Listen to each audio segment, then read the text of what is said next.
విశ్వానికి మిత్రులు. మీ యజ్ఞాన్ని రక్షించేందుకు నేనే స్వయంగా వచ్చి రాక్షసులను సంహరిస్తాను. నా కుమారుడు శ్రీరాముడు స్థానంలో నేనే వస్తాను. కాని మీరు చెప్పిన మాటలు విన్న తర్వాత నేను రావడం సాధ్యం కాదు. నా పెద్ద కుమారుడైన శ్రీరాముణ్ణి మాత్రం నేను అసలు పంపించలేను. దయచేసి నన్ను క్షమించండి అని దశరథుడు వేడుకున్నాడు. ఆ మాటలు విన్న విశ్వామిత్రుడు కొంత కోపంతో స్పందిస్తూ ఇలా అన్నాడు: ఓ ధర్మరాజా, మీ వంశం సత్యవాక్య పరిపాలనకు ప్రసిద్ధి. ముందుగా మాట ఇచ్చి ఇప్పుడు తిరస్కరించడం సమంజసం కాదు.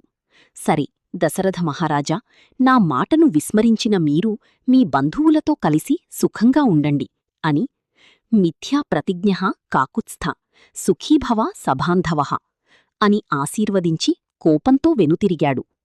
ఈ సంఘటనను సభలోని ఒక స్తంభం వెనుక నుండి గమనిస్తున్న 12 సంవత్సరాల బాలుడు శ్రీరాముడు వెంటనే పరుగెత్తుకుంటూ వచ్చి దశరథుని పాదాలకు నమస్కరించాడు. తన తండ్రి మనసులోని భావాన్ని అర్థం చేసుకుని వెళ్ళు వత్సా అని దశరథుని మాటతో లేచి ధనస్సు బాణాలు ధరించి విశ్వామిత్రుని వెంట వెళ్లడానికి సిద్ధమయ్యాడు. అదే సమయంలో సభలోని మరో స్తంభం వెనుక నుండి అన్నయ్యను గమనిస్తున్న లక్ష్మణుడు రాముడు బయలుదేరడం చూసి ఎవరికీ చెప్పకుండా తన ధనస్సు బాణాలు తీసుకుని ఆయన వెంట పరుగెత్తసాగాడు. ఇది గమనించిన దశరథుడు, రీ లక్ష్మణ, ఆగు, నీవు చిన్నవాడివి. అన్నయ్యతో వెళ్లడం నీకు కష్టాలు తెస్తుంది, వెళ్లకు అని పిలిచాడు. అప్పుడు లక్ష్మణుడు వెనుదిరిగి, నాకు మీరెవరూ అవసరం లేదు. నాకు నా రాముడు ఉంటే చాలు.